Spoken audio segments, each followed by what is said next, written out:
Sometimes in our lives, we all have pain, but we have I boo. What a choir, what a choir.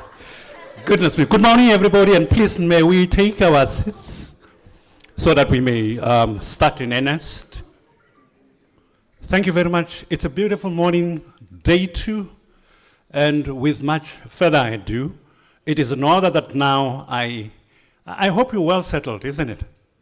You're ready and so ready for day number 2. It's a brief session in that we're going to be having the chairperson remarks coming right away, and I would have invited Professor Sebola to come to the podium, not to attempt sing, but to give us the remarks. Professor, say, would you please come to the podium? With a round of applause, everybody.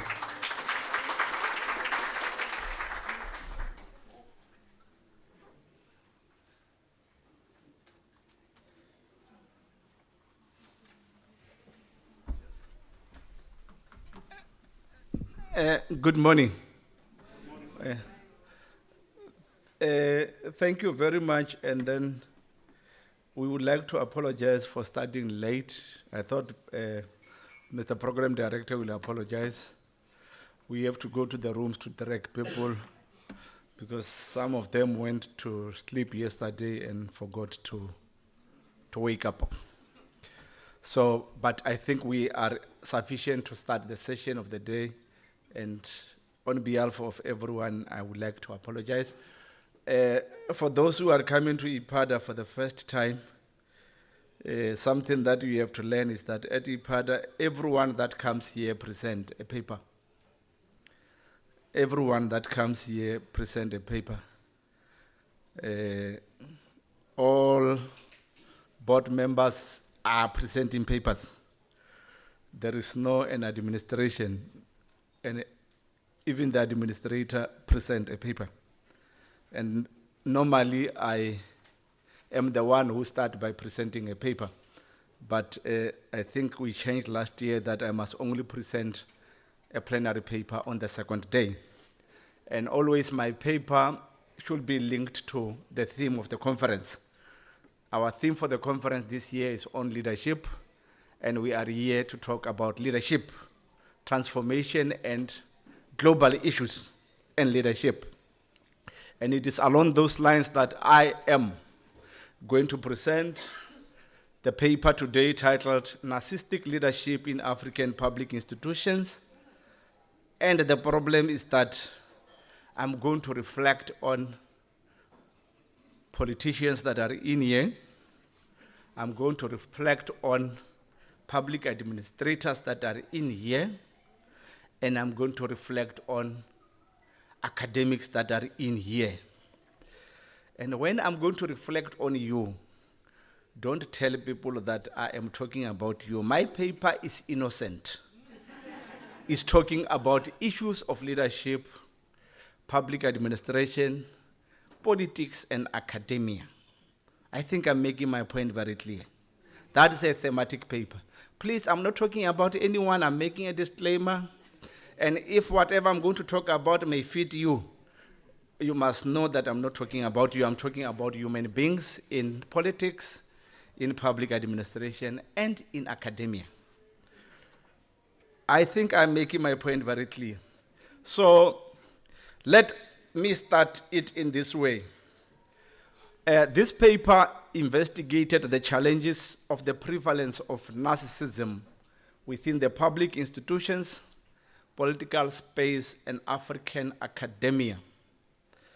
And I know some of you might be worried, but you can go to Google and Google what narcissist is or what narcissism is. But I'm going to explain it. If you can't go, then don't worry. I'm going to explain it as the time goes on.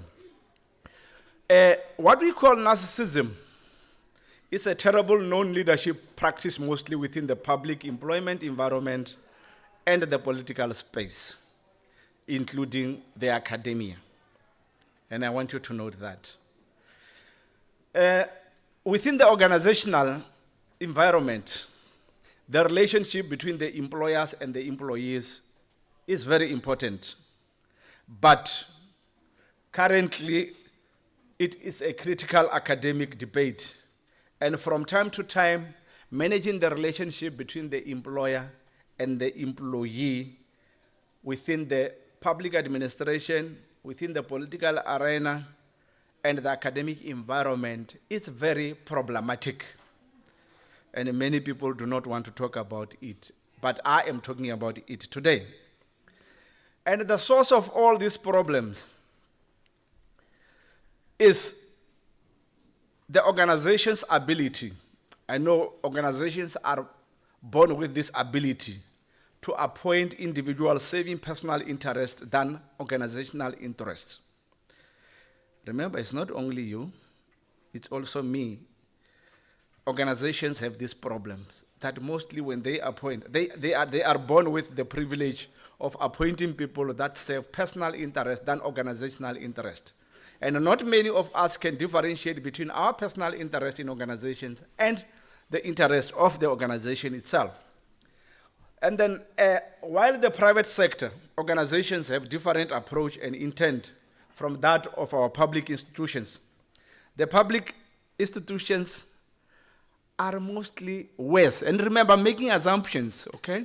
You'll have time to engage me when I'm making assumptions that public institutions are worse in the appointment of narcissists at the top or the helm of their organization, which is mostly responsible for us as Africans to be associated with bad governance, bad administration in the organizations.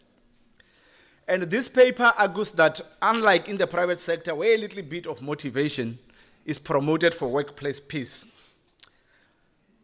most public institutions are led by narcissists rather than visionary and transformational leaders. And remember, it's not a problem. Narcissism is a natural character of human being. And the problem is that when you call a narcissist, he has a problem, forgetting that no, it is not a problem. It's an inborn quality. There are people that are born to be a narcissist. Whether you like it or not, you are born to be a narcissist. And you must be recognized as such. So this paper, colleagues, is qualitative, and it uses desktop research to argue that deeply rooted in leadership of public institutions is narcissism entrenched mostly through political backing, which reduces employees mostly to thinkless objects of the selfish executive management systems, where any deviant or opposite thinking is seen as being either unprogressive or naturally insubordination. And this paper concludes that unless narcissism is deeply uprooted from the public institutions, referring to academic institutions, government departments, and all other public sector institutions, only unproductive individuals are likely to be maintained in public institutions, in which instance transformation that we are talking about, progressiveness that we are talking about, innovativeness that we are talking about, creativeness that we are talking about will not be achieved. Remember, I made a disclaimer that I'm not talking about anyone. I'm talking about the public administration, political space, and academia. Numerous sources maintains that Africa itself is associated with bad governance at both its public and private sector institutions. And remember, like I have said, narcissism, it's an inborn trait. It's an inborn quality. It's natural in human beings. So even in private sector institutions, even if private sectors want to appoint the best, but from time to time, there are more prevalence of narcissist people in the executive than like in all other institutions or working environment. In government administrations, normally the government provides funding to provide training to public sector leaders. Even some private institutions, national and multinational, they provide training and funding on ethical leadership with the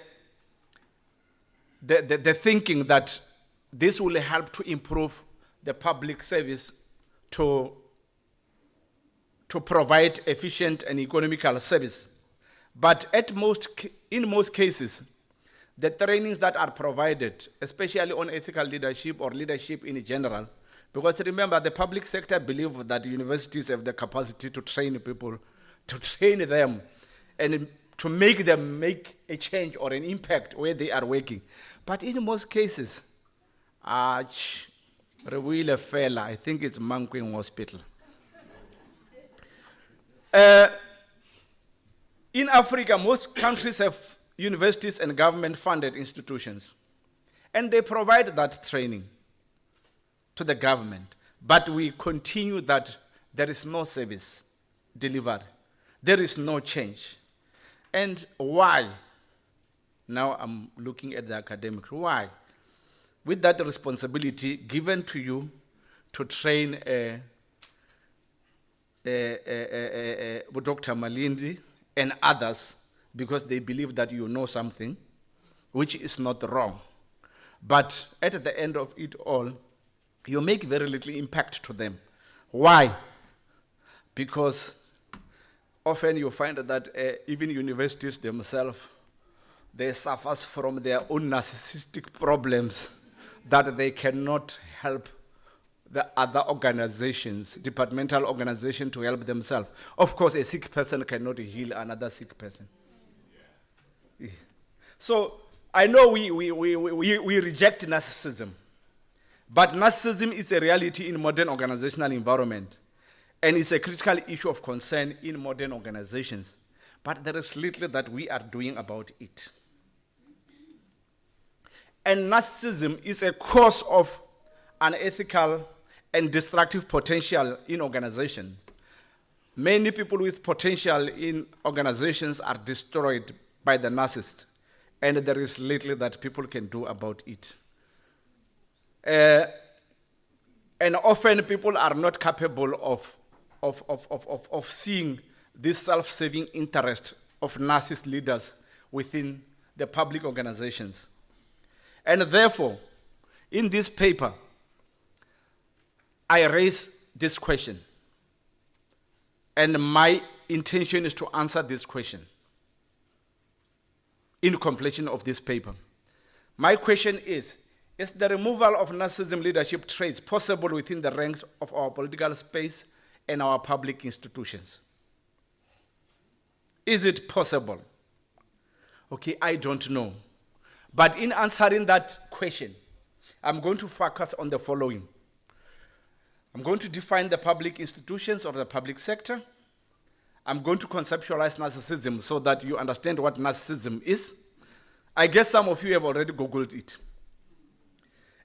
I'm going to look at narcissism and the public organization leadership. I'm going to look at ethical leadership and narcissism. And I'm going to talk about what narcissists do and whether we can do away with narcissist leaders within organizations. I think you are waiting for answers from me, and I don't have those answers. Okay, let us define what a public sector institution is. Public institutions are essentially all of the agencies, offices, and other entities that constitute local, state, and federal governments and are funded by taxpayers' money and operate in interest of the citizens who pay taxes. I didn't say private organization. I said public sector institution. I'm talking about public sector leadership here. So if you look at that definition, there is no way where it says public sector or public institution are institutions that belong to a particular individuals. They belong to the taxpayers, who are the people that are paying that tax. According to Thornhill, 2008, the difference between the public sector institutions and private sector institutions today is blurred because of the stakeholder models that is often used by modern governance, where most public sector institutions are I mean, most private sector institutions are also providing service on behalf of the public sector institutions. However, some people refer to use the term public institution to refer to state-aided institutions.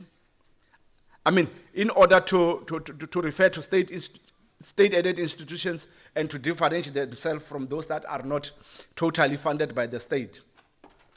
In modern public administration, the state set rules, laws, and institutions that guide and make up the public sector. I know when we talk, some people will always correct you when you talk about public institution and public sector institution, or public service and public sector. But I think that's not my terrain. Some people will teach you about that. So public institutions are, by their current nature, may refer to institutions such as government departments, state-aided institutions such as universities, and to a particular extent municipalities and other government parastatals. And the quality role of the public sector in service provision can essentially be characterized by allowing the state to pursue its objectives in the most efficient manner. According to OECD, the weaker the forms of public institution, the more the countries are vulnerable to poor economic growth and fails to sustain good governance. So public institutions, as institutions created for and maintained by taxpayers' money, are to demonstrate the highest level of transparency and accountability, to be deeply rooted in the spirit of public trust. Those are public institutions. Because they do not belong to people, people have to account. You have to account the public, because they are the ones that are maintaining those institutions through the tax that they are paying. And therefore, for them to trust you as a public leader, you must account to them. So let us leave the public sector, because you understand what it is, because I have said there is no way where it talks about individualism, that it is not owned by an individual, but it is owned by the public. But let us go to the concept of narcissism. What narcissism is. I'm sorry that I often want to mix and code switch to my language, forgetting that there are people from the Eastern Cape here. Okay, what is narcissism? Narcissism is a concept that emerged from the Greek mythology about a beautiful young man called Narcissus, who became so besotted with own reflection in the lake that he perished from languor. I don't know if you understand what that means. This theory is derived from a certain young man who likes himself so much that he was looking for his own mirror in the lake, not even through the mirror, in the lake. And then he liked himself that he even died for liking himself. Hence it is called narcissism. It was named after him. So definitionally, remember I said narcissism is a natural character of many people. And I never said you are a narcissist. It's a natural character of many people. And you could be having it. Remember, it's a mental disorder. You could be having it and you might not know that you have it. So you must understand that when we are talking about it, we are not talking about people, we are talking about narcissism in public institutions, academia, and political space. So definitionally, narcissists are overwhelmed with self-love and selfishness and over-dominance of the others in their group. Likes himself only. In a group, he only sees himself. He doesn't see anyone. The only time you want to see someone, then it's when you want to abuse someone. That's narcissist. Self-love, selfishness, over-dominance with oneself. Okay, these leadership characters have most of their aspirations, decisions, and judgment influenced by unyielding arrogance and self-absorption. That's according to Rosenthal and Petinsky. Narcissists are pathologically preoccupied with themselves and can die from that pathology as they are able to create a lie that they can believe and live it. That's the problem with a narcissist. You can create a lie, and then you want to live that lie, and want everyone around him to believe that lie. And you can die for that lie. Okay. And at the West, with the narcissist, I'm talking about leaders here, when they change from one lie to the other, they believe and expect that their subordinates and followers must believe and shift with them to another, the same lie, to another lie, which is new now. Those are narcissists, and it's a character. But you must remember, it's not only a character, it's a mental disorder. And when that person changes, he wants you to change. Today tells you that Sibula is a very good scholar. Tomorrow he said, no, Sibula is a fraud. You must go with that. So those are narcissists. And they live within us and among us. And there is nothing wrong. It's a natural inborn character.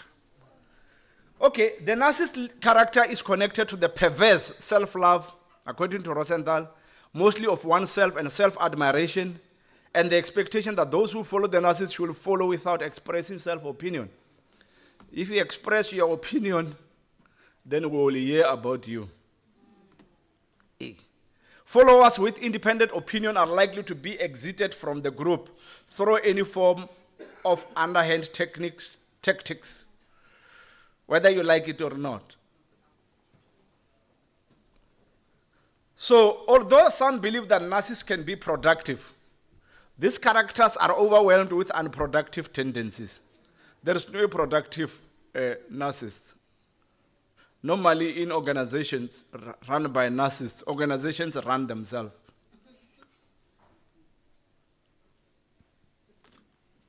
Their unproductive tendency reveals itself mostly when they become self-obsessed with the illusion that only circumstance or enemies are blocking their success.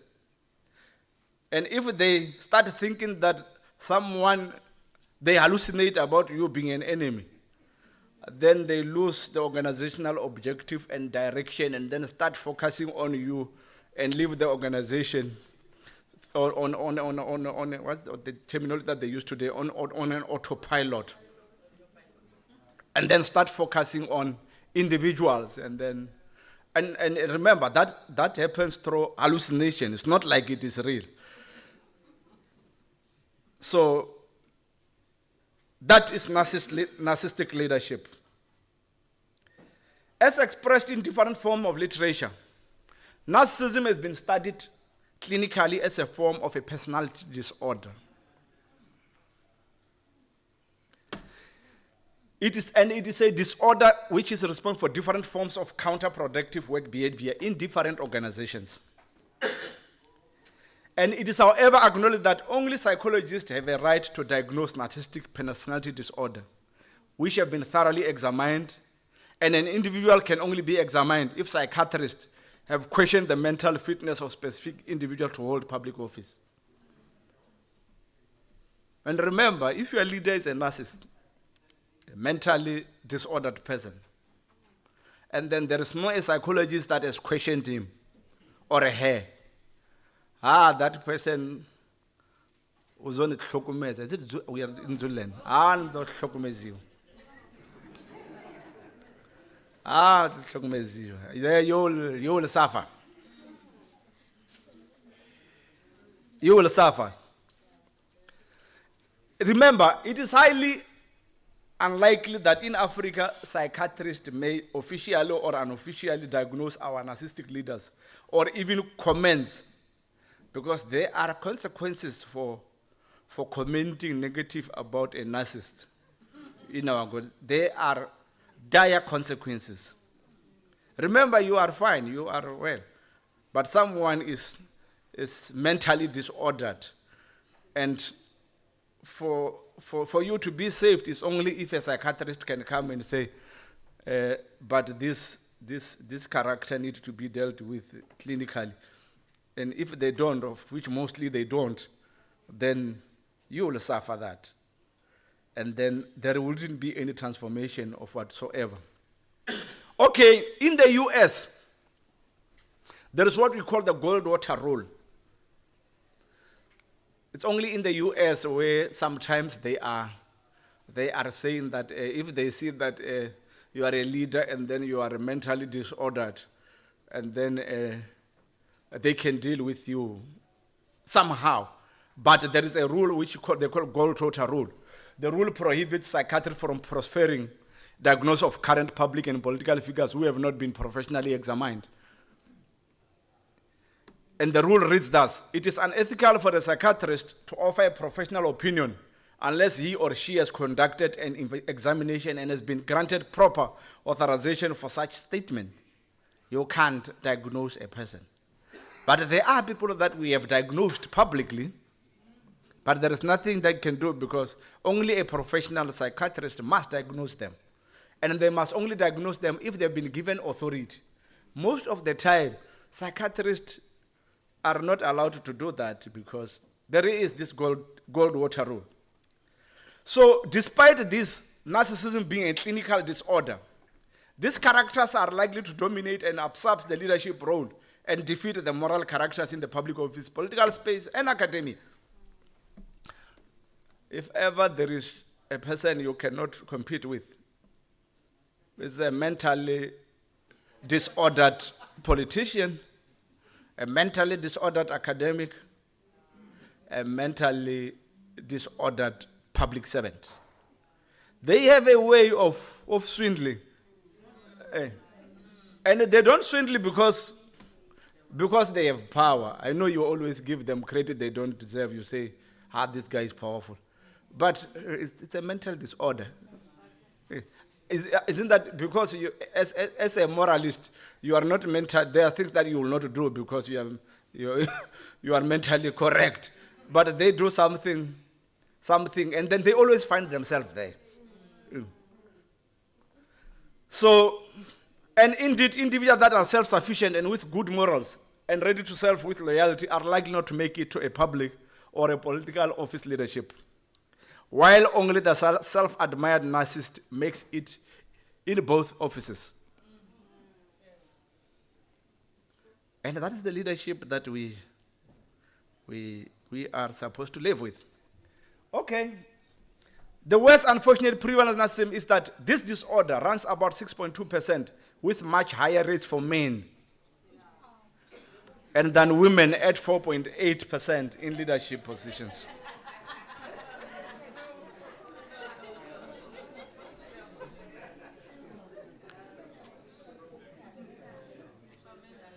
It's not me, it's McDermott. It's a prevalent trait among men, with little in women. Hey.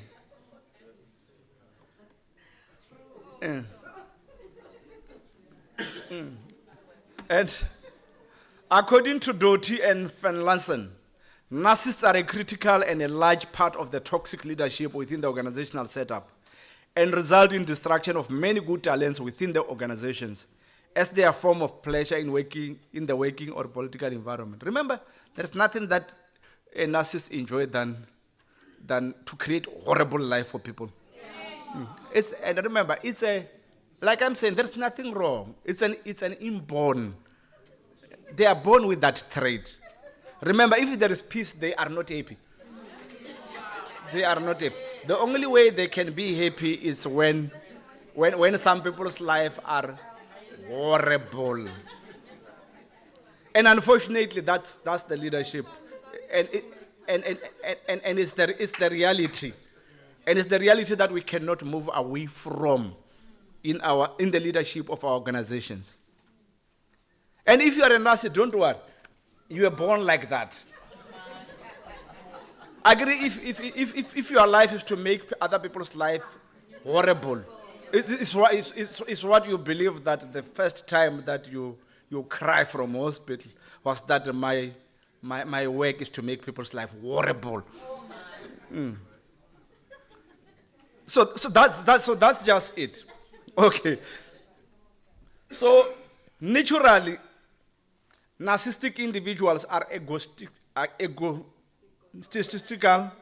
they are manipulative, they are self-seeking, and they are exploitative. And however, most of them are camouflaging as leader servant in public organ. They like camouflaging. I mean, camouflaging is not a problem. Anyone can camouflage, and they camouflage better than a chameleon. Because they always make people to believe that they are public servant saving, while in reality, a self-admirer, self-seeking, manipulative, whatever, self-liking, and all those kind of things. They don't like anyone except themselves. Okay, so that's what narcissism is. So let us look at narcissism and public organization leadership. Okay, although it is widely acknowledged that narcissism is a clinically psychological disorder, it can also not be disputed that more narcissists make it to top leadership of public organization than normal human beings. They are likely to ascend to public organization leadership than normal human beings. Those are narcissists. Okay? I'm talking about narcissism in public organization. Remember, I'm not talking about people, I'm talking about humanity. Okay.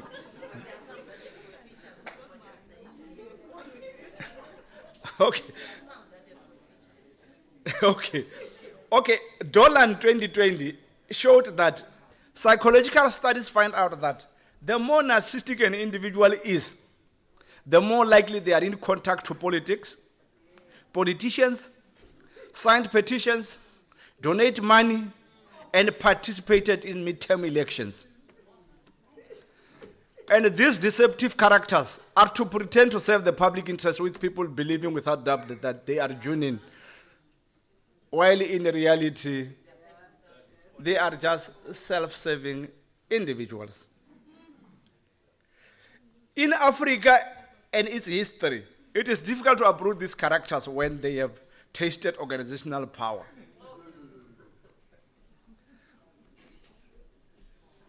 In Africa, it's difficult. If the narcissist taste an organizational power,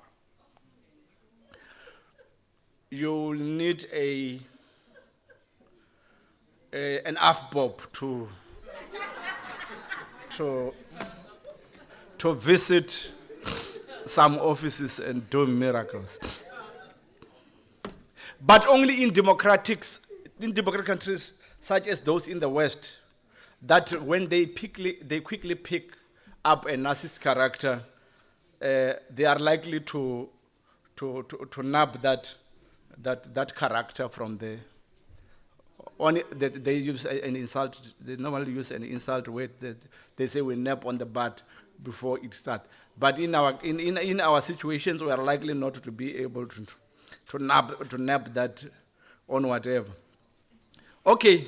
In the United States of America, although not allowed in terms of the golden rule, I'm sorry, I think Donald Trump will forgive me here. He was, in the USA, they publicly diagnosed him with the narcissistic personality disorder. And he was not officially diagnosed, remember. But they are able to remove that kind of a character. Remember, it takes one narcissist to create a world war. It's not like people during the 1930s, they were not able to see that Hitler was a narcissist. They were able to see that. No one diagnosed him, but everyone could. He has those signs. He has those signs until everyone dies. Until today, we are still suffering from his effects. Simply because there are golden rules that when someone is in a political position and very high and then is doing things that are mentally disordered, you can't do anything because there is no psychiatrist that was authorized to diagnose that person. And when in power, they mostly interfere with democratic processes.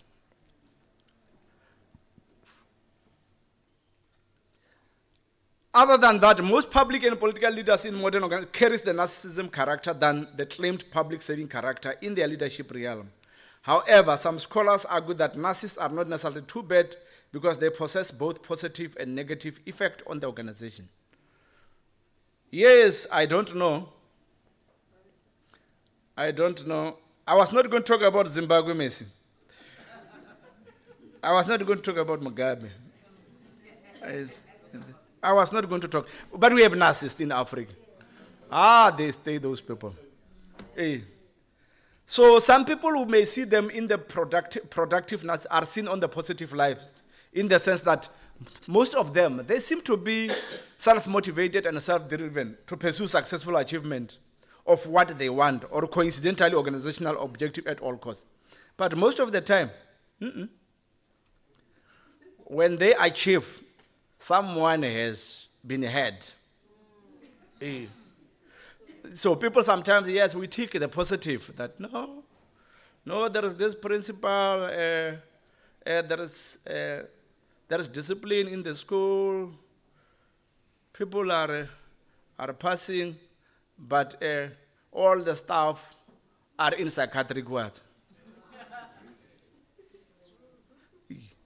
So it is important that when we are leaders of organizations, when we achieve something, it must not be achieved through the hateful feelings of other people's emotion.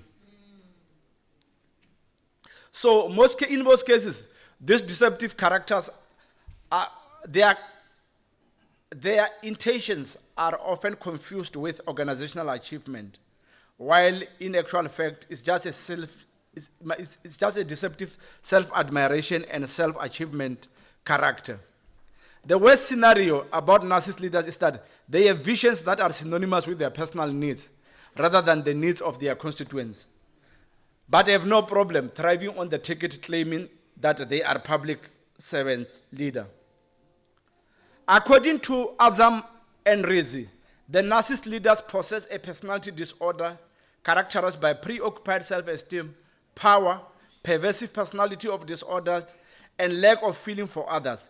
And whatever is viewed as positive from narcissists is indeed an over-exaggeration of what good is within organizational context.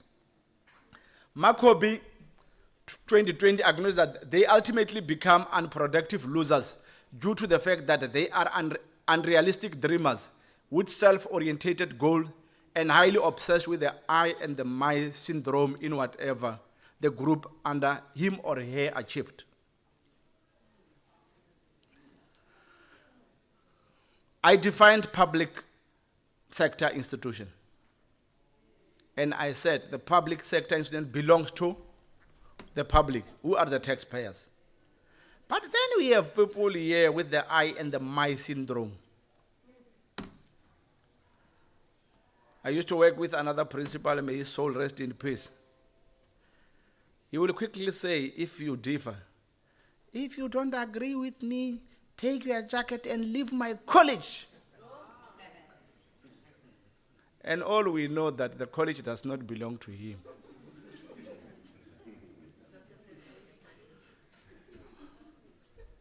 That's my school. If you don't want to work in my department, you must leave.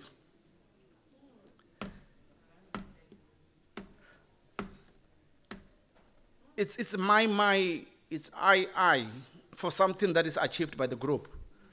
But like I'm saying, it's a personality disorder, and it's acceptable. It's a sickness. So when you are working with those kind of people, you must understand them. If you don't want conflict, understand them. If they say my school, yes, it's their school. If they say my department, yes, it's their department. If they say my faculty, yes, it's their faculty. If they only report the progress as my achievement while you worked as a group, it's their problem. Because remember, if you question a narcissist, the consequences are dire. Hey.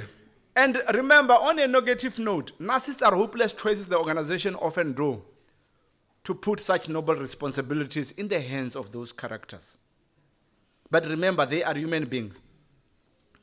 The end result of narcissism leadership in public is deceived subordinates and followers, an organizational breakdown, which cannot be mended if the new incumbent comes in.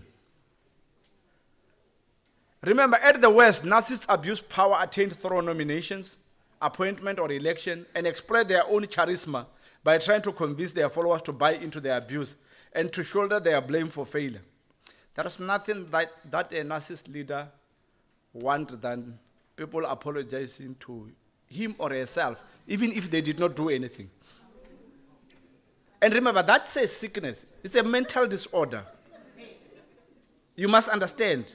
If you happen to work with such kind of a leader, you must always do that. You go and apologize for something that you did not do. Because that's what gives them pleasure.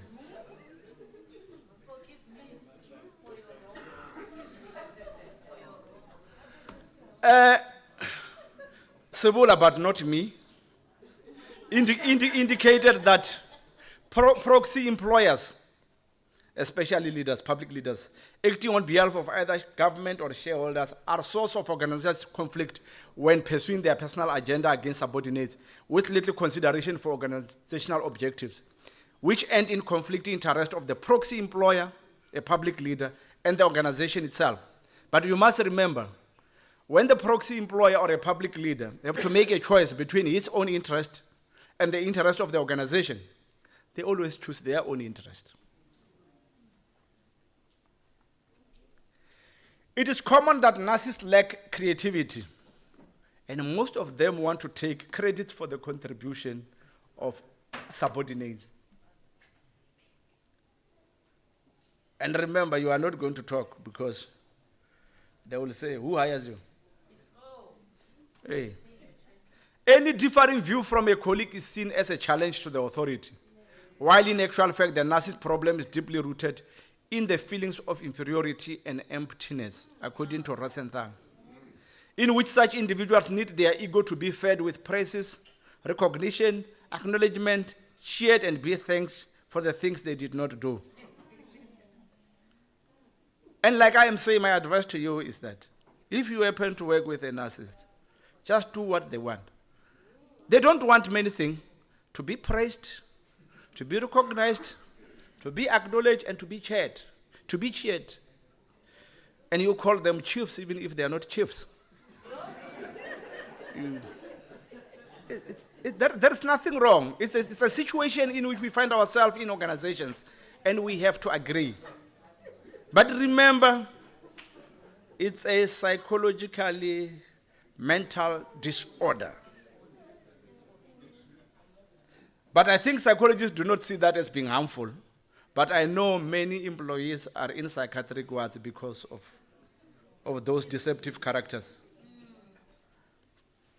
So, let us look at narcissism and ethical leadership. Are these people really ethical? Can there be an ethical narcissist? It is generally required and expected that organizations should be led by individuals of unquestionable moral standards and with high level of empathy for humanity. Empathy for humanity. That's a leader. You must love people if you're a leader. But all we know is that narcissists love themselves. And if they love them, there's no way they can love them, the people. So the principle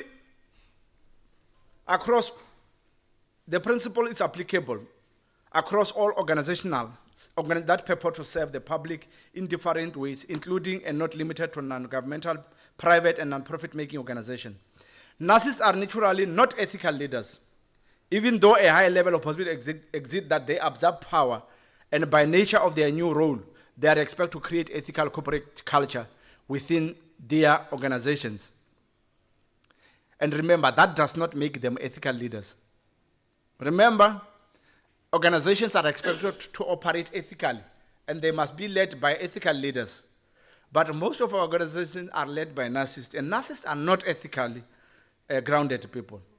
So what you must know, and you don't tell them because they are their consequences, that even if you are there, we know that you are not an ethical leader, though you are running an ethical organization, which is not ethical, of course. Okay. So, it remains indisputable that more organizations are led by narcissists who are self-serving and self-advancing self-interest at the expense of employees and the organization itself. In that instance, there is little that can be done if those appointed to uphold the organization policies are the ones abusing or failing to uphold them. Whenever a narcissist may attempt to use ethical principles in organization, and I'm saying this again, whenever a narcissist is talking about ethics, that's when he will use ethical principles to weaponize them against his so-called detractors in the organization. Remember, narcissists are intensely and vengefully hostile. And they don't respond kindly to criticism. And they don't respond kindly to the hallucination of insubordination. And they don't respond kindly to the hallucination that you are against them. Sizzler 2011 called them moral relativist in the sense that what they adamantly deem immoral for others is yet somehow acceptable to them. Remember, what we call ethical leadership is characterized by trust, honesty, integrity, courage, sincerity, confidence, determination, compassion, visionary, selflessness, transparency, and empathy. And all these characters do not fit a narcissist leader. With no feeling of empathy for others, at the most, narcissists may only self-serve the organization through bullying, manipulating, deceiving, harassing, stealing, and frauding the organization, and doing less while claiming to be doing more. And at the worst, the narcissists are the most empathetic pretending characters that deceive and mislead the constituents in believing that they are acting in their best interest. And such pretense for empathy is done only so that people can cheer them for being nice persons, according to Sikana Vickers 2020. While in reality, the motive is to cement pathological power and indebtedness to those they have assisted. Yeah, remember, when you own, to be helped by a narcissist leader in an organization is a lifetime debt. Every day you must sign fraudulent papers because he once assisted you. But remember, narcissist leadership is not permanent. With time, the cracks always start to show. And the organization often will collapse. Because when the narcissists lead the organization, they create artificial centers. And when the cracks start to show, and the organization collapses financially and morally, their rule always ends in catastrophe. There is no a narcissist leader whose term ends in peace. It always ends in catastrophe. So people say, let's look now I'm going to conclude. Now in the public institution ourselves now. Narcissistic leadership is very much prevalent in public administration, political and academic institutions. And remember, these institutions are institutions that do not belong to individuals. And they are institutions that are supposed to be autonomous, independent of thinking. And they exist for the advancement of the public interest. But contrary to that popular belief of their existence, it may seem narcissistic leadership is accepted as a way of life And there is competition for the style and personality disorder into role modeling. How many of you praise narcissistic leaders? They will go and tell you, hey, that guy has power.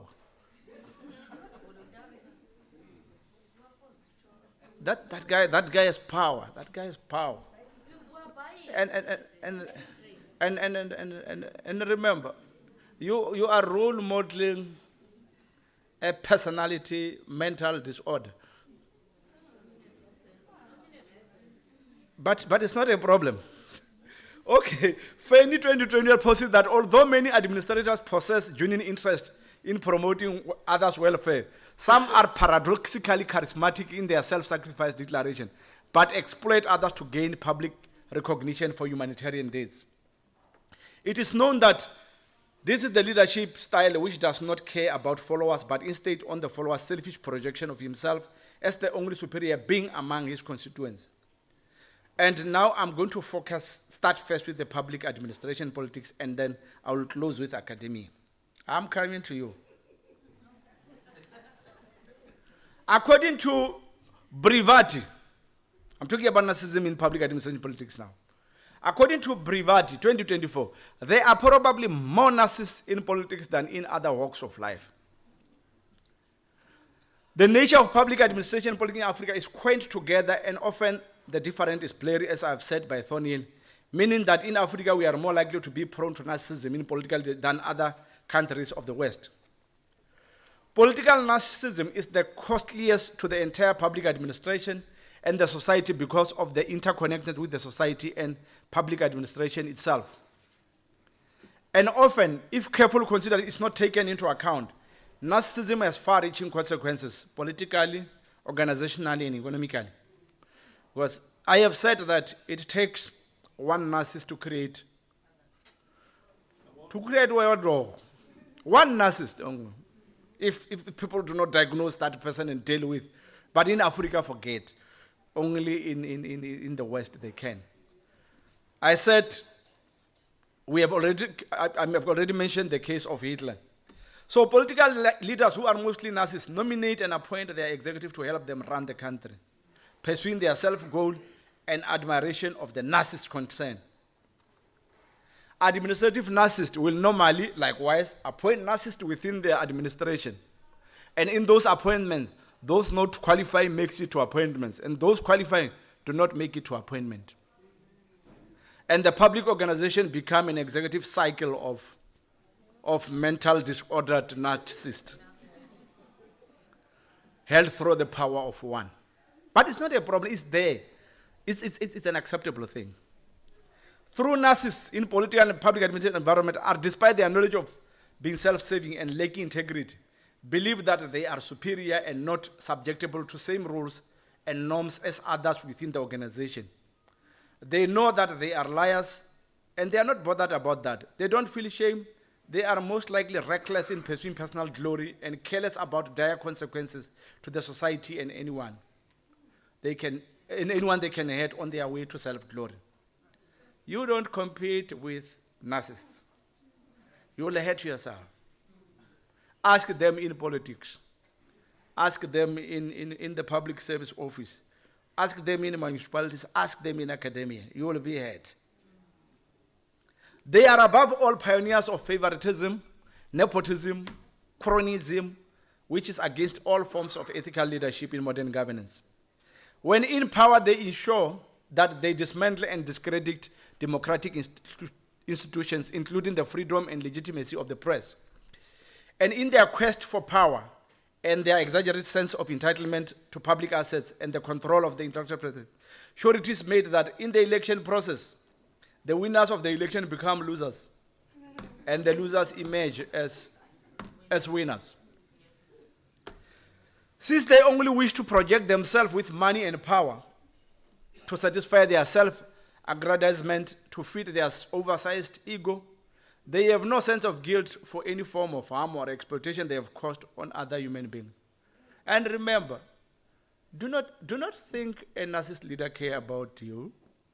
Even if you go to a hospital, his wish is that you must not come back. So if you sleep there, then you self-pity yourself, saying, but this guy, if I die, he will regret. No one will regret. Narcissists do not regret for any cause. And they are very good at identifying their type. Those with psychological disorders like themselves in the working environment. And they will elect them so that they follow them.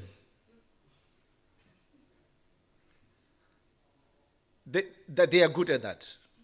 They are good at knowing those that belong to their group, psychologically, mentally disordered, like them.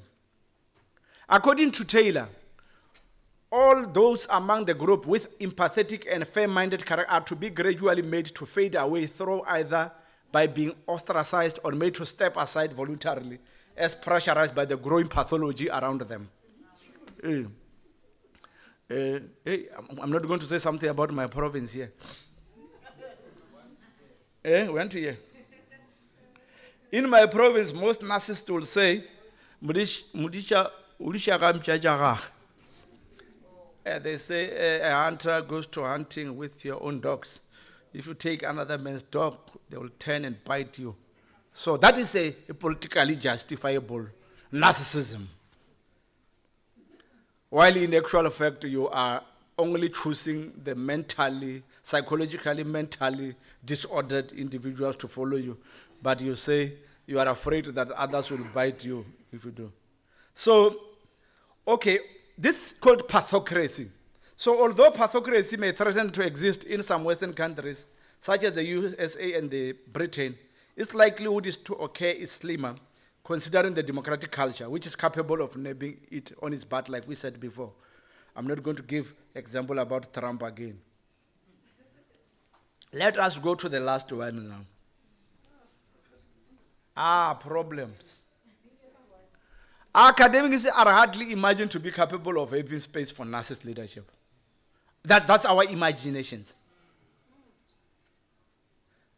Because by nature of the existence of an academy, people believe that this is an autonomous institution, freedom of speech, freedom of expression. These are the people that must go and teach the public sector about freedom of speech, freedom of expression, democracy. We are theoretically believed to be responsible for the production of leadership. When people they say, I come from Bevet's Business School, I come from TUT Business School, and then people think that you were produced really by an institution. They believe that. And then the government believe in us, make no mistake. They believe that we produce experts. We produce people that must make the difference. And they respect us. But there's something that they don't know. Academics, I think Dr. Suarez is here and other people from HR. They have done studies about narcissism in all organizations, except on vice chancellors, the deans, the directors, and the heads of department. You can argue with me. When I was writing this paper, I looked for those studies. I could not find.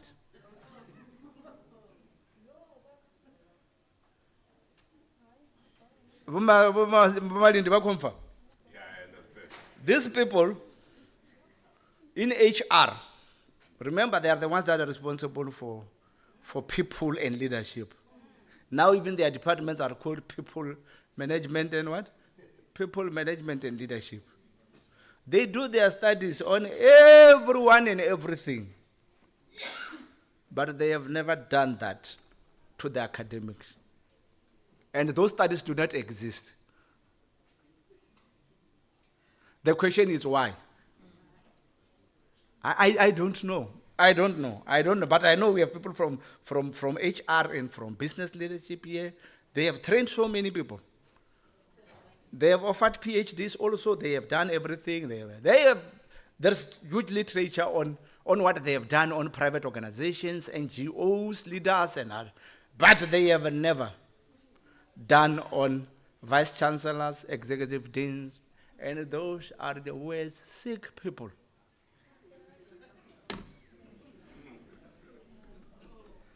Those are the worst sick people who need to be examined.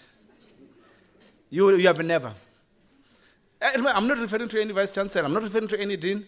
I'm not referring to any director. I'm referring to academic leadership. This is despite a known fact that, like all other organizations, the narcissistic characters of vice chancellors and the executive would have an effect on the research and teaching and learning performance of a university. Indeed, on the contrary, even though leaders within the academic fraternity were not studied on the level of their narcissism traits and tendencies, there are worse narcissistic characters in academic leadership than in the political space, hence affecting negatively the quality of research, teaching, and learning, which should contribute to the socio-economic and political solutions. I have said that most scholars have studied narcissism within the context of politicians, the chief executive officers of private organizations, and non-profit making organizations, leaving behind the source of narcissism, the academics. And I know some of you will not agree with me because of some reasons. And remember, a learned person, especially holding an academic position, is the most dangerous person you can work with. Some of us have worked in the public service for quite a long time before we joined academia. I have never seen Satan. The first time I saw Satan was at the university.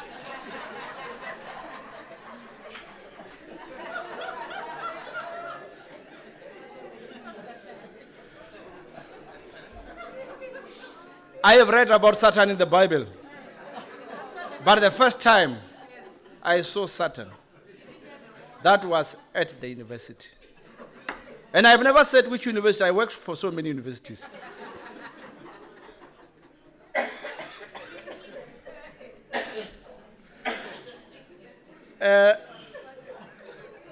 I was told the other narcissist vice chancellor of another university, I will not say which province.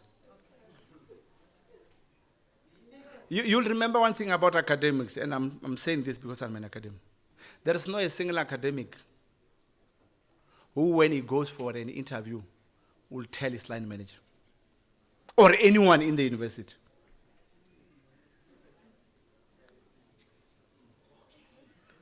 There is not a single academic who has, when he is invited for an interview, inform either a line manager or anyone he's working with. If there is one, that person should raise their hand in this hall.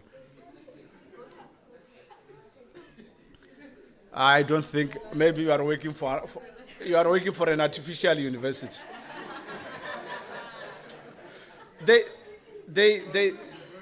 Have you ever asked yourself why? I have also worked with people. I was at management. The only thing I will see is when a person is submitting a resignation letter to say, and even when they resign, they don't tell you that I got a post. They say, no, I'm going to business, or I'm going somewhere else. Then later, they are at Oltasusulu, they are at. And then, have you ever asked yourself why? And then they assume that everyone is a narcissist at the university. I'm trying to say, everyone, if you get into a university position, you are already one of them, even if you are not a narcissist. I want to give an example that there was this narcissist principal of another university. His registrar, not register. As usual, knowing the practice, the registrar said, hey, Chief, they normally like to be called Chief. Chief, I'm not feeling well. I'm requesting for a 4 days sick leave. There he goes. And then he went to another, he was going for an interview of another narcissistic Vice Chancellor also. And then after the interviews, they said he performed so well. Then appointment was to be made. And then the narcissistic phoned the other narcissistic and say, look, I had your man here, and he is very good. So, but before I take him, I thought it is important that I must inform. Not inform, I must ask from you. Then the two narcissists then said it's not a problem, but I would not want him to go. Then on Monday, that guy put on a tie, he went to his registrar's office as usual. Then the vice chancellor called him and he said, you must write a letter now, that you are resigning. No, he said, I don't want to work with people that are not trustworthy. So you must resign now. Now. And remember, if you don't resign, you know how I can make your life a hell. Then I'm told that guy has to resign in that office at that time. Remember, he had not planned. He went to work in the morning. Some hours he has to report home and say, I'm no longer employed. And there where he went for the interview, they said, you must not take him. That's academia at its best. I know that when I was the director of the school at the University of Limpopo, if there were positions of people, you will not even know who knows from WUSU, from NMU, you will not even know how they know who has applied. You'll receive about 10 calls during the night. Hey, we have seen that Mvoko has applied there. That one they have known that someone has applied to you. So that's academia at its best. And then this it's a mentally disordered, but it's not a problem. Okay, let's continue. Okay, I was just giving you an example that. Okay. Studies on narcissism, such as bullying, labor exploitation, sexual abuse, power abuse, are studied and produced by universities on CEOs and politicians. However, the said research students and academic are fearing reprisals, that they think even if they can anonymize universities in those studies, they will still be caught and pay the price. That's what people think. That when I write and talk about academic bullying, I write a study about academic bullying, then probably someone will know that I'm talking about him here, and there will be reprisals. Hey, and remember, this is because of the notion that narcissists rarely act alone and cannot attain their widest impact without the compliance and support of the sycophants who surround them. And maybe you don't know what a sycophant is. A sycophant, remember, in an organization, we have leaders, we have people, and then we have sycophants. Sycophants, they are always following leaders to say, they go in and out in the leader's office to say, you see, I think I have heard so and so talking about you, and it's not talking well. And they are always paid. And the problem with a sycophant is that a sycophant cannot be a trusted person. A sycophant knows that a narcissist wants to be praised, they want to be cheered, and they are the worst people that are abusing the narcissists and empowering them. Because he's always there. As long as he will get promotion, which is not deserved, it's not a problem. So basically, most of them work with sycophants. And sycophants are good at flattering them and saying, Chief, you have power, and no one can touch you. But the problem with the sycophant is that it cannot be reliable, because if the other one comes, then he changes the direction. Okay, like in the political and public administration realm, narcissist academic leaders ensures that the appointable in academic leadership does not become appointed. And only the unappointable become appointable in academic leadership. And it becomes significantly difficult for political and public administration to get fair advisory function from failed academic institutions themselves. According to Folaki, in a situation where these institutions are caught up in narcissism dominancy, the whole society is likely to be caught up in a state of pathological perversion.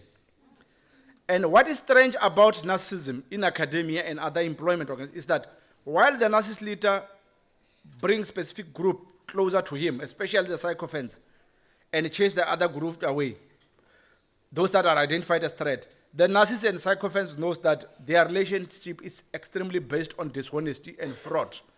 Remember, a sycophant is someone that you cannot trust. It's a flying monkey. Yeah, I think that's a good name. Hey. So, can narcissism be uprooted? That's my last question. Okay. It is difficult to pronounce the uprooting of narcissism in public organizations and political space because of limited options and acceptance of what I may call pathetic reality model in organizational setup. We are operating on a pathetic reality model in organizations. And in this model, we accept that there are three actors in the organization. One, we believe that the organization is led by 1%, okay? And therefore, 4% in the organization is made up of puppets, and 5% is made up of independent actors, and 90% are on Sleeping Beauty.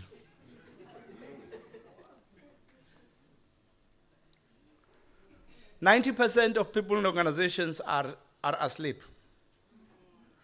5% tries to woke the Sleeping Beauty up, and they don't want to wake up. 4% are puppets who spend most of their time trying to make the 5% not to woke the Sleeping Beauty up,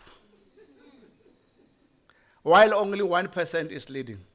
And that's a pathetic reality model of our organizations. Again, 90% of people in organizations, they don't know, they are asleep. For them is to ask, who are they targeting now?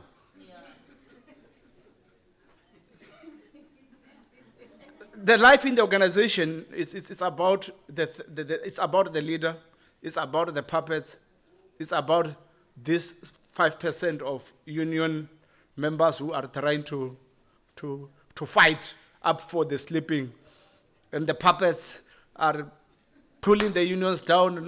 Don't make these people to wake up, and the organization is totally asleep.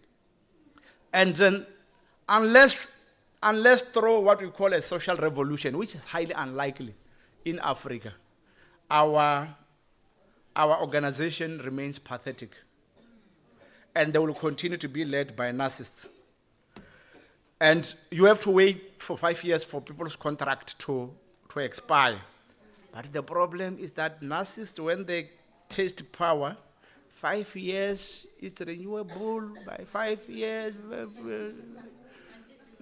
until Jesus Christ comes. So even in academia, it's like that. Okay, I'm reminded of time, and thank you very much. If you can engage me, I don't think you... Do you think they must engage me? No. It's 10... No, we can... Yeah, we can... Okay. When are the... If there is anyone... I was just talking about leadership.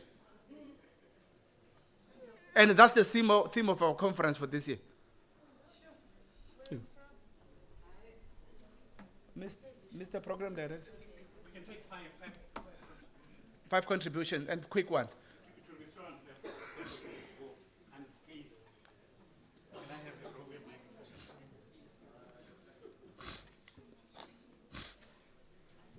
Good morning, colleagues, and thank you so much. We are going to allow 5 contributions. Please be short and precise. And we are not going to talk about your leaders. Thank you, thank you. My one is based on what you said that, yeah, don't worry, I'm gonna be very short. Are they really born, or maybe something happened in their past and then maybe they were victim and then now they become abusers? Do you really think they are born?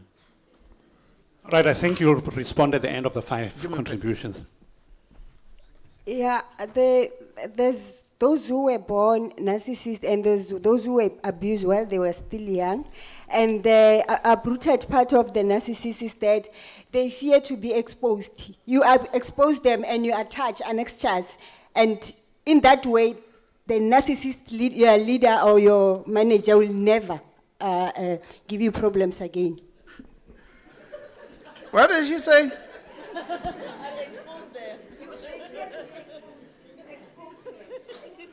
But there are dire consequences. Okay. Good day, and thank you for the presentation. I just wanted to find out with regards to public service, government officials, for management posts, we go through an assessment that checks your character, your leadership skills.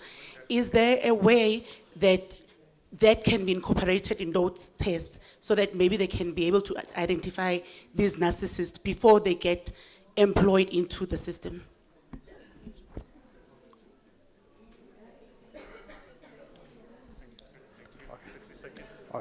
Thank you very much. Yes, I believe to what you say there are some leaders who are born. But again, I just want to add that some of the leaders were not born, were just been raised. It depends on their perception, how they've been raised. You find that it's not their nature, but the way they've been raised, they become like that, and those people can be corrected. They are not like those who are born. The last contributor and Professor. Okay. Thank you very much, Professor Sebola, for that presentation. For me, it's more of a cry that you are living with us. You have emphasized that we must live with these narcissists and we must accept them. We must try to do something that will not hurt us in trying to remove them. And you are falling in the same place with Rosenthal, with McDermott, with Chikanavius, and Woodruff.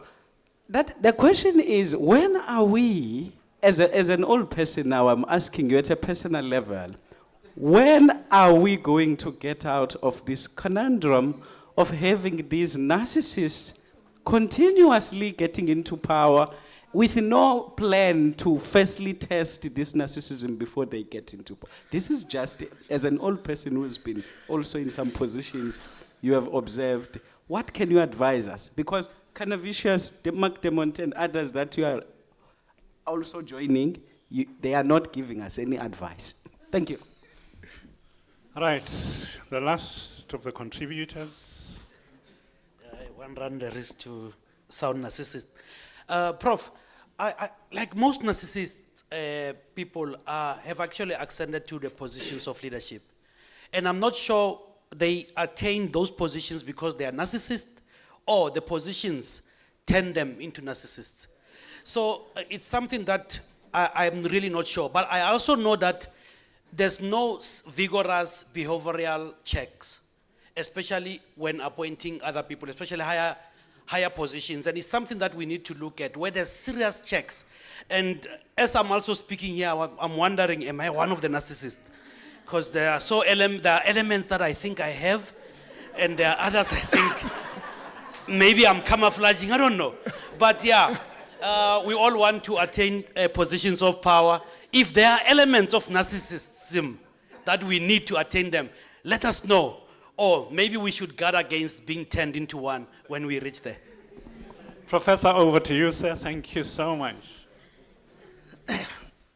Okay, remember, I said my paper will respond to the question that I have raised of whether we can uproot this or we can do away with.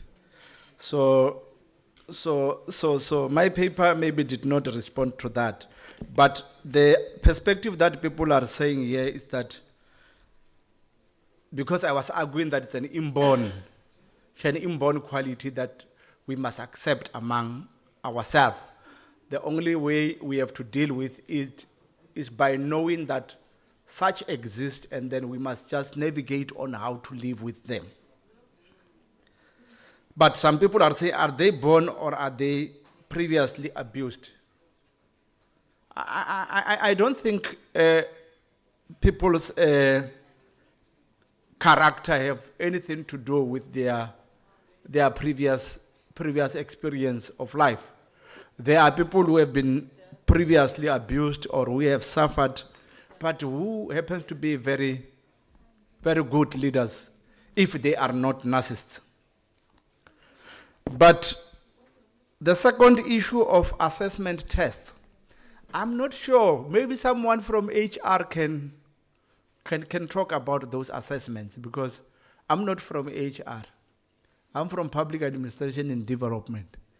May someone help from assessments? Are those assessments that other senior officials goes through, checking whether they are psychologically, mentally ordered or not? They are not.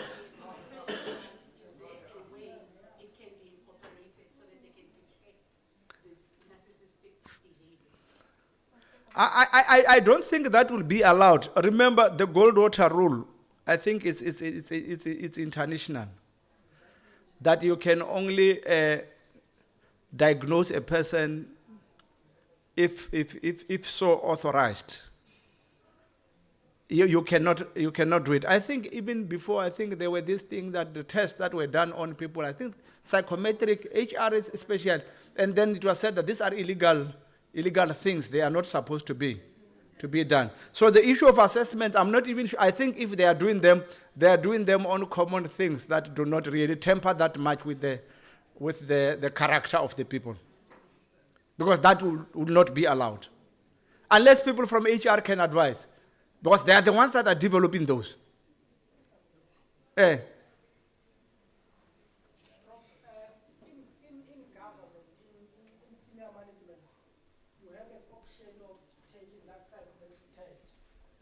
But that psychometric test doesn't really respond to what you are saying. Because in a case, when the report comes back, and I know you, sometimes that psychometric test will say you don't know how to work with people. Whereas I've worked with you for 10 years, I know you know how to work with people. So that is why we then went to have this professionalization framework, because we are trying by all means to need that in the bud. But the thing is, that character that you are explaining exists. We work with them, we live with them, but the issue is if you push back immediately, they realize you are not their person, they leave you. You can do what you want. Okay. No, thank you very much. They are raised. Okay, I think this one, it looks like the first one. Some people are saying it also depends on, I think the question was whether they are raised. They are just raised to be like that, or it's natural. My belief and assumption is that it's a natural character. I know there are, but I'm not saying you must not believe that. Some things are natural. That's why I think people have to, there is this new concept in public space, emotional intelligence, which is your ability to know yourself and know all the people that you are working with, and also accepting that the people that I'm working with have different characters which do not look like mine, and then I must accept them. Because our failure to understand the narcissist, we end up having been hurt. Isn't that the narcissist has no feeling? And then if you take him head on and tall to tall with him, you end up being hurt and destroyed. So just have to understand them. Mohammed, there is no an advice that I can give you other than just understand that you are not a narcissist, and this person that I'm working with is a narcissist. And then what is it that a narcissist wants? want to be praised, want to be cheered, want to be recognized, and to be praised for something that you did not do. Do those, and then you will not have a problem. Eh? Yeah, you're ethical. Ethical if you are doing that. No, but you are emotionally intelligent. Eh. So, Mr. Maswanga, you want to know if the position turned people into narcissists or they were narcissists. I learned something from my colleague. I used to say, you know, I wonder, I worked with this person as a student. He was so respectful, and now I work with him as a colleague. He is something else. And then he responded to me to say, you know, some human beings are like a dim car. Remember, a dim car is not permanent. I mean, if you are driving and then you put your car on a dim light, it doesn't mean it should be on dim light. The car should be bright. So he said, no, he's just brightening now. That's himself. How you lived with him as a student, that was not himself. He was all pretentious, but now it's light, it's bright light. That's himself. Yes. So the fact that people say post can change a person into a narcissist, no. No. The person was a narcissist from the first time he cried in the hospital. It is just that the time has come now for him to bright. And then he bright for life. Okay.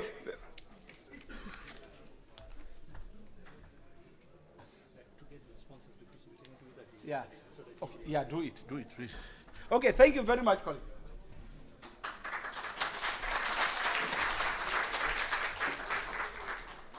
If only my English was good, I was going to be saying to be continued. Because most of us have a lot of questions and introspection in terms of this other condition. Friends, colleagues, as you would imagine from yesterday's program, we had our guest of honor who engaged us, a brilliant presentation, research in the legislative sphere, and I know we are so behind time, but I'm just asking 5 contributors to engage him so that we may be able to release him and go for other responsibilities that he had to suspend for our sake. Our guest of honor say, if you could occupy this particular space, if that's okay for you. Right, colleagues, if those that could recall and were alive to this presentation yesterday, please, just 5 of you, if you may, do us the honors and engage the guest of honor, please. Or guest speaker, rather. Well, if you've forgotten, it's okay. You'd be reminded. Thank you.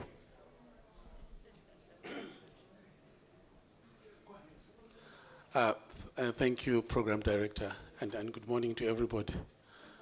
I wouldn't have forgotten because you really touched one of the nerves that were in slumber. I remember very vividly when you said that because we are silent as researchers, we are running the risk that those that claim to be in our space end up saying things and people will listen to those things because we are not telling the truth. And I'm one of the people that you managed to challenge to say, and if I remembered, you said that when you look at political analysts, each one of them, they've got their own area of specialization. But because those in certain specializations are not saying anything, they end up saying everything. So I would like to find out from you, what exactly should researchers do? Should one really be always out there? But there are some that are shy, like myself. But in this particular case, I don't think I'm going to be shy anymore in terms of the areas where I feel the wrong messages are being propagated. I submit. Thank you. Anybody else wanting to engage our guest speaker? Goodness me. Was that the only contribution? Sir, please. And good morning again. Thanks for the contribution. And I think I got lots of people asking me a number of questions and making inputs to the presentation yesterday. And I think because it's still a draft, I would be refining it and making it more accessible. What I think is lacking in academy and from people in this room who are more of specialists and experts in their specific areas is the fact that you don't come out, in short, you are shy. As you say, you are shy. You don't come out and talk about who you are. And I've seen it in the United States. People talk about their expertise, they talk about themselves. Now, when you look at our media, political analysts on elections, on education, which I follow, I see same faces, same political analysts, same so-called experts talking on different matters on television, in the media space, on radio. And as I had said in my presentation yesterday, I would call either the CEO or the station manager and say, how do you get these people to inform the public or misinform the public? And even when some of you or them come to the interviews, I would request and say and go through the details, look for the detailed CV, and I don't find the things they have been commenting in the public space. And now I become critical that you are misinforming the public. One time I phoned the minister about someone who was on radio in the morning, or the Minister of Communications, and I said, is he really qualified to talk to the public if we are taking the public serious on this matter? So I'm appealing to all of them as well, that people who go to the public spaces talk about the area that you have been trained on. Talk about the area that you are an expert on. If you are not, allow other people to go and talk or take that space. And that's how maybe we will be respecting the public that has voted us, or even that has put more respect on us.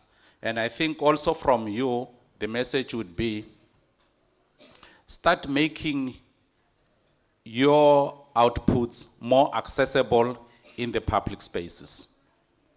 Because what I've witnessed is, now recently, and I've talked to my program director from Botswana, that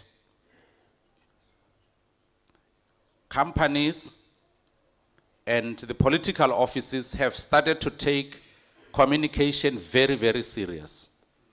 In the past, we know you didn't know who was the spokesperson of your university. And even some of you may not even care who is the spokesperson. But nowadays, they are well paid, they are taken serious, they communicate the messages. So in my parting shot is, start taking your communication very serious so that irrational voices don't occupy the public spaces. Thank you.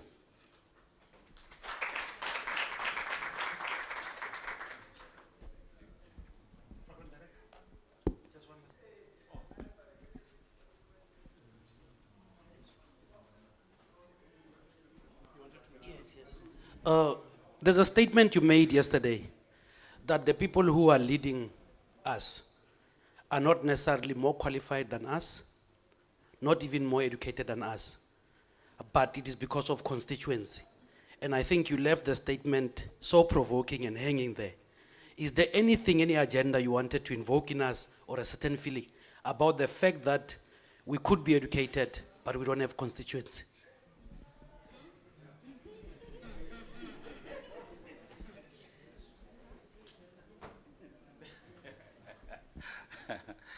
Yeah, thank you for the question.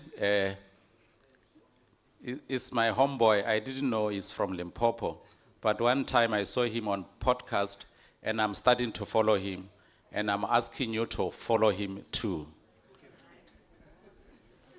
And I hope that you can do more and popularize the papers from my colleagues. And colleagues, I come from academy. And when I left academy, I had published. I was at the HSRC. But I realized my work was not coming out very strong as a voice. And deliberately yesterday, I quoted two people, Harold Urpev, as well as Abdullah Ndiaye from Senegal. I wanted to invoke something like, okay, one time I was addressing a school as a guest speaker in Moleji, where I come from. And one of the people who was talking there said, we must start taking education serious, because at some point, even ordinary councillors will be required qualifications to be a councillor. That was a long time ago. I didn't believe it. And now you see there are requirements to be a member of parliament.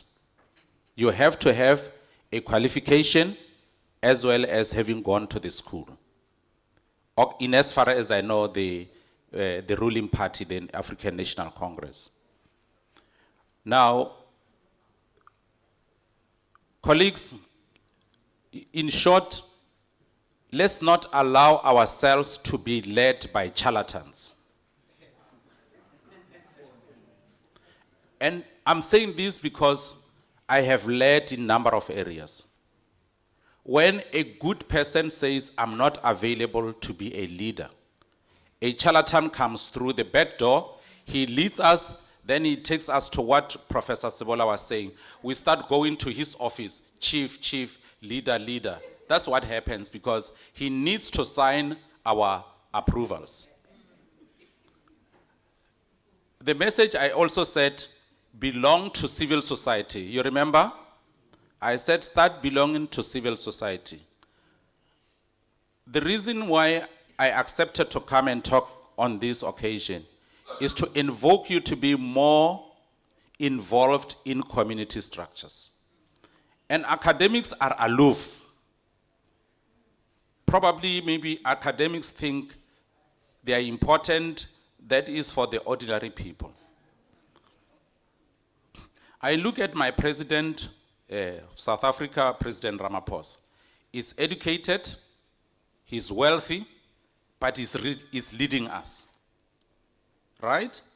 But now, imagine every time when we go and elect, and we elect someone that you are all better than him, and he leads us. So these are areas which I've witnessed in one life where I was leading elections of a province. I was the elections manager of a province. But because of your non-participation, your aloofness, you are not there.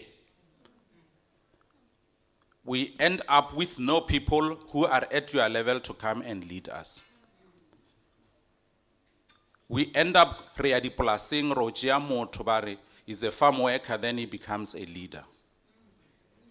Thank you very much.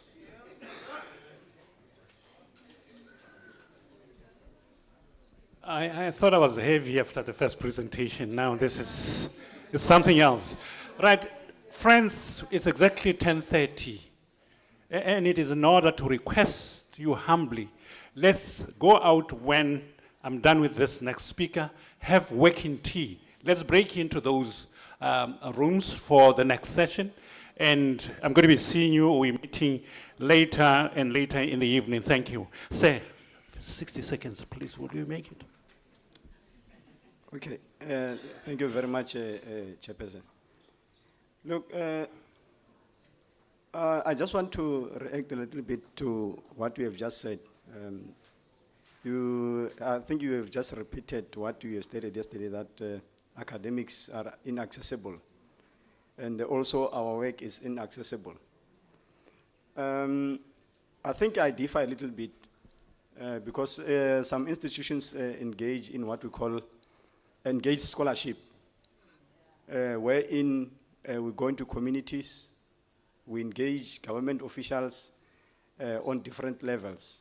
That includes municipal officials and also those who are in government departments, different institutions in government. So my question to you is, how would you advise those government officials who do not want to engage with academics? Because that's one of my experience with the team that I work with in one area in Gauteng, that I wouldn't just want to maybe to identify that area, but it is for us a concern that when we go in those areas to try to engage these government officials, they are unwilling, set up appointments to engage them, they are not available, they dodge us, they give all sorts of excuses. So to say that we are aloof and we are not willing or inaccessible, I don't think that's entirely true. So I think if I can have your reaction with regard to those who do not want to engage with us, I would sincerely appreciate that. Thanks.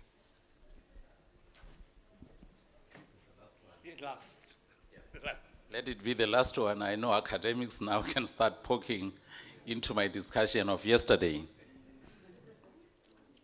In as far as what I said yesterday was in the context of policy development and design and development.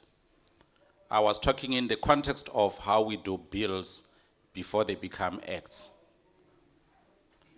In that way, I was making the point that we don't see your voice when we go to public hearings. And that's where we need your expert voice. When we do bills, we want amendments, we want to take them to the final stages, we don't see your inputs. I was more on that context in that specific area, that when we have bills on education, we want to see the lecturers coming from those departments to attend the areas so that you make inputs. It's happening because where we sit in the public hearings, ordinary people are bussed into those spaces. And experts in your specific areas are not in those meetings to make inputs. We end up with shallow policies. Sometimes that even gets returned because they are not meeting the constitutional requirements they should meet. Thank you. May we give him a round of applause, please? So thank you. You've done massively in terms of this space. Some of us, we never even thought there's that interface between researchers, scholars, and your domain. Good morning, friends, and it's time for tea, and thank you so much. Remember, we're going to our breakaway rooms immediately after tea, and I kindly requested you to grab a cup of tea, coffee to the next venue. Thank you so much.